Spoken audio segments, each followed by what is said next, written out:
Ministério Público do Distrito Federal faz vistoria em cela de ex-ministro da Justiça Anderson Torres.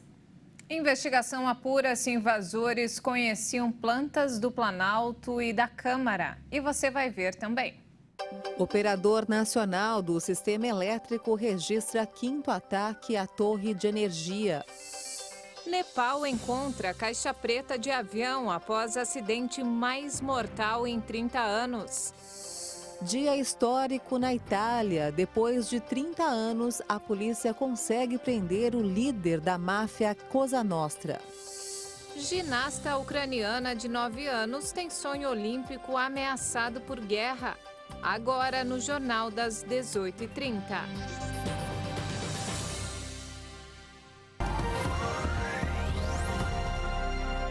Olá, boa noite. São 18h33 pelo horário de Brasília. Boa noite. Você acompanha agora as principais notícias do Brasil e do mundo desta segunda-feira.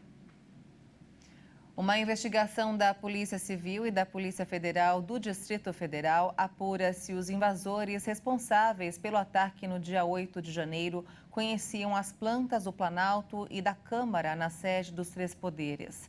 Em um encontro hoje de manhã, o Procurador-Geral da República, Augusto Aras, informou ao presidente da Câmara, Arthur Lira, que o Ministério Público Federal já tem 40 denúncias prontas contra os envolvidos no ato.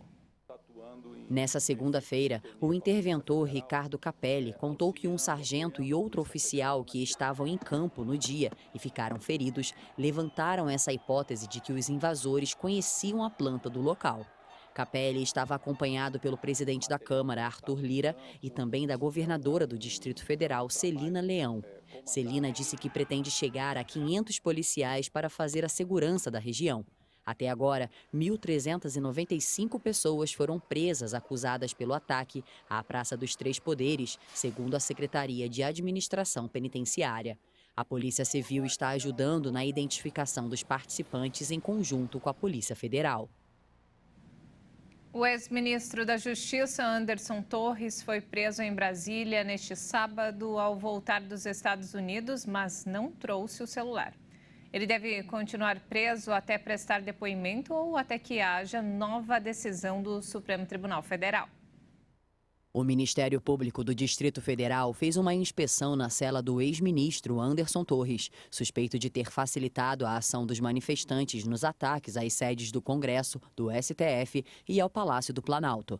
De acordo com o órgão, não foram constatados privilégios nas instalações do ex-secretário de Segurança Pública do Distrito Federal. O ex-ministro passou por audiência de custódia e deve permanecer preso, pelo menos até ser ouvido ou liberado pelo STF. A data do depoimento ainda não foi confirmada. Torres estava de férias na Flórida durante a depredação em Brasília. Neste sábado, ele voltou de Miami e se entregou para a Polícia Federal. Após os ataques às sedes dos três poderes, ele também foi exonerado. O governador afastado do Distrito Federal, Ibanez Rocha, prestou depoimento na sexta-feira à Polícia Federal. Ele foi liberado e está em sua residência em Brasília.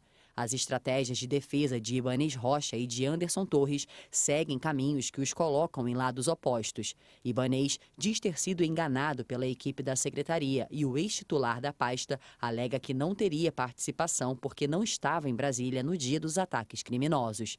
Ibanez e Torres são as duas autoridades em maior evidência no episódio e juntos respondem ao inquérito por omissão. A Operadora Nacional do Sistema Elétrico, ONS, registrou hoje o 5º ataque à torre de energia em Rondônia, que abastece os municípios de Pimenta Bueno e Vilhena. É a 4ª torre derrubada desde o dia 8 de janeiro. As causas ainda estão sendo identificadas, mas há relatos de que os elementos estruturais, como cabos de aço e parafusos, teriam sido retirados do equipamento que caiu. Na sexta-feira, a torre da transmissora Taísa foi derrubada também na cidade de Rio das Pedras, interior de São Paulo, na região de Piracicaba. O relato feito às autoridades menciona a retirada de alguns elementos de sustentação de uma das torres de energia no local. Segundo a ANEEL, não houve dano significativo nas instalações instalações e também não houve interrupção do fornecimento de transmissão de energia. O fato vem ocorrendo desde o dia 8, quando 3 torres foram derrubadas no Paraná e em Rondônia, com indícios de sabotagem e vandalismo. E olha só essa história. Uma aluna de medicina da Universidade de São Paulo é acusada de desviar cerca de R$1 milhão da comissão de formatura. O caso se popularizou após uma vítima registrar um boletim de ocorrência acusando Alicia Miller, estudante que fazia parte da comissão da formatura da 106ª turma de medicina da USP, de apropriação indébita. O motivo foi o desvio de uma quantia de R$927 mil. O dinheiro foi arrecadado durante os 4 anos do curso. A vítima contou que no dia 6 de janeiro, Alicia escreveu em um grupo de aplicativo de mensagem que praticamente todo o valor que os formandos arrecadaram para o evento teria sumido. Cerca de R$800 mil teriam sido investidos em uma corretora chamada Sentinel Bank. E a empresa teria aplicado um golpe nos formandos e roubado todo o montante. O valor restante teria sido investido em advogados, na tentativa de reaver o dinheiro. Essa não é a primeira vez que a estudante esteve envolvida com a justiça. Em julho de 2022, a Polícia Civil abriu uma investigação contra a aluna por estelionato e lavagem de dinheiro. Alicia teria feito grandes apostas em uma lotérica na zona sul de São Paulo. E essas apostas deram o prejuízo de R$192 mil para os proprietários da lotérica. Em nota, a Faculdade de Medicina da USP informou que a diretoria recebeu a denúncia sobre o caso. A instituição disse ainda que os fatos estão sendo apurados e que busca identificar os responsáveis pela fraude. A diretoria informou também que está prestando apoio e dando orientação aos alunos envolvidos. A Americanas anunciou hoje a escolha de João Guerra Duarte como CEO interino da varejista. O anúncio acontece após a Justiça manter o direito da empresa de congelar as cobranças e execuções das dívidas por 30 dias. A medida foi contestada por um dos bancos credores, mas o pedido não foi acatado. No meio dessa disputa, o Procon de São Paulo também acionou a empresa para evitar que os consumidores sejam prejudicados. E essa decisão em favor das Americanas foi proferida na última sexta-feira pela 4ª Vara Empresarial do Rio de Janeiro. De acordo com a decisão, as Americanas ganharam um prazo de congelamento na cobrança e na execução das dívidas. O prazo é de 30 dias e nesse período a empresa vai decidir se optará ou não pela recuperação judicial. Alguns credores não gostaram da medida, principalmente o banco BTG Pactual. O banco, inclusive, entrou com um pedido de contestação na justiça que foi negado. A alegação do BTG é que houve má-fé na administração das Americanas e que a decisão é ilegal. No meio dessa disputa, o Procon de São Paulo também acionou as Americanas. O órgão quer saber se esse problema pode afetar os consumidores. O Procon lembrou que no ano passado foram registradas 9.500 reclamações contra as Americanas e vai apurar se essas reclamações têm ligação ou não com esse rombo de R$20 bilhões. O Procon olha com muita preocupação a atual situação das Americanas, considerando a renúncia, dos seus principais executivos e a iminente possibilidade da empresa ter que assumir um prejuízo não lançado em seus relatórios contábeis de R$20 bilhões. Isto porque podem ter reflexos na área do consumidor, principalmente com relação aos compromissos já assumidos com os consumidores, com relação à compra e venda de produtos, entre outros direitos, como direitos de garantia, trocas, devoluções, e aí, por conseguinte. Então, o Procon notifica a empresa para que ela apresente esses esclarecimentos, para que possamos entender até que ponto, na perspectiva atual, os atuais dirigentes entendem que os consumidores possam ser prejudicados. Com esses esclarecimentos, nós avaliaremos novas medidas e a possibilidade de um convite dos dirigentes comparecerem ao Procon para melhor elucidar os fatos. E vamos agora ao mercado financeiro. O dólar fechou em alta nesta segunda-feira, dia de liquidez reduzida nos mercados globais por conta do feriado nos Estados Unidos. No mercado interno, investidores repercutiram a quinta alta consecutiva nas projeções para a inflação de 2023 no Boletim Focus, divulgado hoje pelo Banco Central, que mostra que o índice de preços ao consumidor amplo, IPCA, deve fechar o ano em 5,39%. A moeda norte-americana subiu 0,80% e encerrou o dia cotada a R$ 5,14 na venda. O valor total exportado pelo Brasil em 2022 cresceu cerca de 20% e o valor importado foi 24,3% maior do que o registrado em 2021. Os dados foram divulgados hoje pelo Instituto Brasileiro de Economia da Fundação Getúlio Vargas. O superávit na balança comercial do país fechou o ano em 61 bilhões e 800 milhões de dólares. Superior aos 61 bilhões e 400 milhões de dólares de 2021. Segundo a FGV, o saldo em novembro e em dezembro surpreendeu com a melhora das vendas para a China, com destaque para a agropecuária. O superávit do setor extrativo caiu e o déficit da indústria de transformação aumentou. Para este ano, o Instituto projeta um menor crescimento da economia mundial, com taxa de expansão do Brasil abaixo de 1% e redução tanto nas exportações como nas importações. No cenário internacional, o crescimento mundial pode ser afetado positivamente pelo relaxamento da política de Covid-0 na China, que projeta crescimento de 5% em 2023. Na União Europeia, a crise energética pode levar a um menor crescimento. A principal contribuição para o aumento nos valores do comércio exterior foi a variação dos preços, com aumento de 13,7% para as exportações e de 21% nas importações, na comparação de 2022 em relação a 2021. Em volume, a exportação cresceu 4,4% e a importação subiu 2,7%. E veja a seguir, a Itália prende o mafioso mais procurado do país.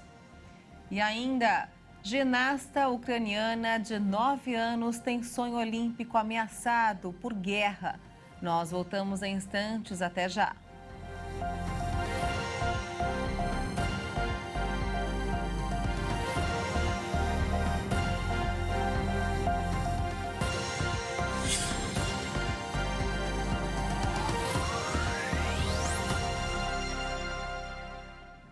Estamos de volta, 18 horas e 46 minutos pelo horário de Brasília. E vamos agora direto ao Rio de Janeiro com informações desta segunda-feira com o nosso repórter Anderson Nascimento. Boa noite, Anderson. Boa noite a todos. Começamos nossa participação com um caso de polícia. Um médico foi preso acusado de estuprar pacientes durante cirurgias no Rio. O anestesista Andrés Eduardo Onati Garrilho foi detido em um condomínio na Barra da Tijuca, na Zona Oeste. De acordo com a polícia, o homem é suspeito de estuprar pacientes durante os procedimentos cirúrgicos em hospitais das redes pública e particular. Além disso, Andrés tinha o hábito de filmar o ato e colecionar as imagens. Os agentes também encontraram com ele mais de 20 mil vídeos de pornografia infantil armazenados em um arquivo. Os policiais agora estão fazendo um levantamento de todas as unidades em que o médico trabalhava para encontrar possíveis novas vítimas. E olha, jovens que viajavam na traseira de um BRT caem com o ônibus em movimento. O vídeo foi feito por um motorista e flagra 3 homens pendurados na traseira do articulado e 2 deles caem no meio da pista com um veículo em movimento. As imagens foram gravadas na noite deste domingo, próximo à estação Mato Alto, em Guaratiba, na zona oeste do Rio. O vídeo ainda mostra pessoas viajando no teto do ônibus. De acordo com a Mob Rio, alguns operadores chegaram a ser agredidos por tentar impedir o vandalismo e a imprudência. Ainda segundo a empresa, esses problemas são recorrentes. Por dia, cerca de 30 portas e 10 alçapões são vandalizados no sistema do BRT. E pelo terceiro dia consecutivo, a cidade do Rio registrou a maior temperatura deste verão. Neste domingo, os termômetros do Sistema Alerta Rio registraram mais de 40 graus Celsius, às 15h30, na estação Irajá, na Zona Norte. Já a sensação térmica no município chegou a 54 graus, às 1h30 da tarde. O verão está dando boas-vindas e, segundo a meteorologia, a chuva começa a chegar no estado a partir de amanhã. Enquanto isso, a gente se refresca com muita água e uma sombrinha. Eu volto amanhã com mais informações do Rio. Até lá. Anderson, muito obrigado pelas informações. Uma ótima noite para você. Obrigada, Anderson, e até amanhã. Olha só, equipes de busca encontraram na tarde de hoje a caixa preta do avião que caiu no Nepal neste domingo. Uma investigação vai determinar as causas da tragédia com a aeronave que tinha 72 pessoas a bordo na cidade turística de Pokhara. Sem esperança de encontrar sobreviventes, o Nepal decretou um dia de luto nacional. Até agora, 68 corpos já foram recuperados no pior acidente aéreo dos últimos 30 anos no país. 4 pessoas ainda estão desaparecidas, mas as autoridades descartam encontrar sobreviventes. Os dados da Caixa Preta podem ajudar investigadores a determinar o que causou a queda da aeronave Jet Airlines ATR-72, que ocorreu em meio ao tempo claro e sem tempestades de domingo, pouco antes de pousar na cidade turística de Pokhara. Ambos os gravadores estavam em boas condições e serão enviados para análise. O avião que partiu da capital Katmandu com destino a Pokhara transportava 57 nepaleses, 5 indianos, 4 russos, 2 sul-coreanos, um argentino, um irlandês, um australiano e um francês. A aeronave foi encontrada ainda em chamas em um precipício de 300 metros de profundidade na cidade de Pokhara, porta de entrada para alpinistas do mundo todo. As equipes de resgate enfrentam o tempo nublado e usam cordas para recuperar os corpos do fundo do abismo. Uma segunda-feira histórica na Itália. Depois de 30 anos, a polícia conseguiu prender Matteo Messina Denaro, líder da máfia Cosa Nostra. Moradores de Palermo, capital da região onde o grupo criminoso se desenvolveu, celebraram a captura. A cidade é a capital da região autônoma da Sicília, base territorial da Cosa Nostra, maior máfia do país. Para mim, hoje representa o fim de uma era, o fim da era Cosa Nostra. Finalmente esse ciclo foi encerrado. Não é uma coincidência que ontem tenha sido o 30º aniversário da prisão do ex-chefe da máfia, Salvatore Riina. A máfia acabou. As execuções em massa ordenadas por criminosos que derrubaram esse país acabaram. Eu acho que foi gasto um tempo na tentativa de prendê-lo, mas nós conseguimos. Depois de 30 anos, ele vai apodrecer onde deveria estar apodrecendo. Só podemos agradecer aos juízes Borsellino e Falcone. Eles são nossos anjos em Palermo. Denaro estava foragido há 3 décadas e foi preso nesta segunda-feira em um centro de saúde em Palermo, onde realizava tratamento médico. O criminoso, que tem 60 anos, se vangloriou de poder encher um cemitério inteiro com as vítimas, entre elas um adolescente, filho de um mafioso arrependido, a quem mandou dissolver em ácido. O líder da máfia siciliana também é suspeito de ordenar os atentados de 1993 em Roma, Milão e Florença, que mataram 10 pessoas. Os ataques ocorreram meses depois que a Cosa Nostra assassinou os juízes Giovanni Falcone e Paolo Borsellino. A prisão também provocou inúmeras reações da classe política italiana. A primeira-ministra Giorgia Meloni foi até Palermo nesta segunda-feira e parabenizou as autoridades responsáveis por capturar Messina Denaro. Começou hoje o Fórum Econômico Mundial em Davos, na Suíça. O ministro da Fazenda, Fernando Haddad, e a ministra do Meio Ambiente, Marina Silva, representam o Brasil no evento. Fernando Haddad afirmou que, se depender do governo do presidente Lula, a reforma tributária será votada no Congresso Nacional no primeiro semestre deste ano. Desta vez, o tema do encontro de líderes, empresas e da sociedade civil, que começa nesta segunda-feira, será a cooperação em mundo fragmentado. O Fórum Econômico Mundial em Davos, na Suíça, acontece praticamente uma semana depois dos ataques aos 3 poderes em Brasília, o que coloca o país como protagonista aos olhos do mundo na defesa do processo democrático. A previsão é de que Marina Silva participe do primeiro debate público logo após a cerimônia de abertura. Pela agenda do ministro da Fazenda, Haddad deve participar de debates na terça e quarta-feira, tratando sobre temas como a desaceleração econômica global e os desafios sobre as demandas domésticas. O Fórum Econômico de Davos começa nesta segunda e se encerra na próxima sexta-feira, dia 20 de janeiro. E na Ucrânia, a alegria, a imaginação e os sonhos dos mais jovens são ofuscados pela destruição. Mas para Eva, uma ginasta ucraniana de apenas 9 anos, o desejo de vencer uma Olimpíada fala ainda mais alto. Isso mesmo, Ju. Nos momentos de paz na capital Kiev, a jovem atleta retoma os treinos para recuperar o tempo perdido. A jovem atleta Eva tem apenas 9 anos. Ela vive no meio da guerra na Ucrânia há 10 meses, mas o seu sonho permanece inabalável. Faço ginástica há 4 anos e quero ser campeã olímpica. Todo ginasta quer isso. Kiev é regularmente bombardeada com mísseis, mas enquanto a sirene não aponta perigo de ataques, Eva retorna ao tatame para recuperar o tempo perdido. A guerra mudou a vida de todos na Ucrânia.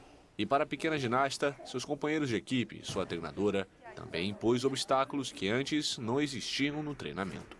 Desde outubro, os bombardeios russos têm como alvo infraestruturas essenciais. De acordo com as Nações Unidas, os ataques deixam cerca de 7 milhões de crianças sem eletricidade, aquecimento ou água corrente.